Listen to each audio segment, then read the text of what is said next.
on him all game long. And Rudy Gobert, another big double-double, 17 points, 14 rebounds, 20 rebounds, 6 of them on the offensive glass. Mm-hmm. I want to talk a little bit about Richaun Holmes. You know, unfortunately, Richaun was in foul trouble the majority of this game. We saw him take a fall in the second quarter, injuring his ankle. This is the second straight game we've seen him fall down and come up limping. It didn't seem to affect him the rest of the game. You know, he seemed to walk it off, adrenaline pumping, all that stuff. Maybe it's going to be tighter tomorrow. Who knows? But his time was limited. He only played 18 minutes tonight. He did foul out. We saw him after the 5th foul run down one of the tunnels to try and decompress and end up coming back into the game. I feel like he didn't deserve the majority of those fouls, but maybe I'm a little biased.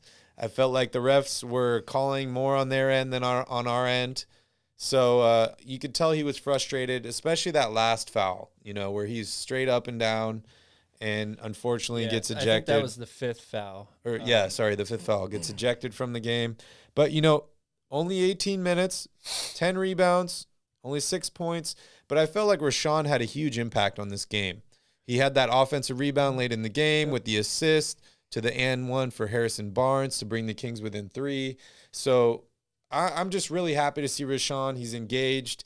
I hope he can tone it down a little bit in the foul area. But, him playing 30-plus minutes a game is a good thing for the Sacramento Kings. Oh, it's absolutely necessary. And I think that they would have had a better shot to win this game if he hadn't been in foul trouble. Without a doubt. The Jazz really hit the offensive glass hard when he was not in the game. Alex Len was the guy that came in to run the center for the majority of the time. Mm-hmm. He was out. We saw Tristan Thompson a little bit. We saw Marvin Bagley, but Richaun Holmes is such a good anchor in there, and you could really see the disparity in the offensive rebounds when he wasn't out there.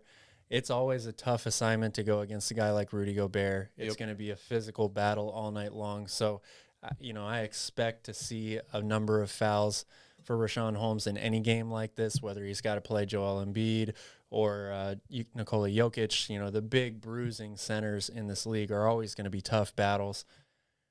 Could the fouls have gone a little bit our way or the other way? Yeah, absolutely. You could say that every night. But the disparity in the free throws was really not that much. The Jazz shot 2 more free throws than the Kings tonight. And 3 blocks for Richaun Holmes tonight. Yeah. Nobody else in the game had more than 1 block. So 3 big blocks in 18 minutes. I'm just happy to see what we got out of Richaun Holmes tonight. Unfortunately, he wasn't available to play a little bit more, but very happy with his performance.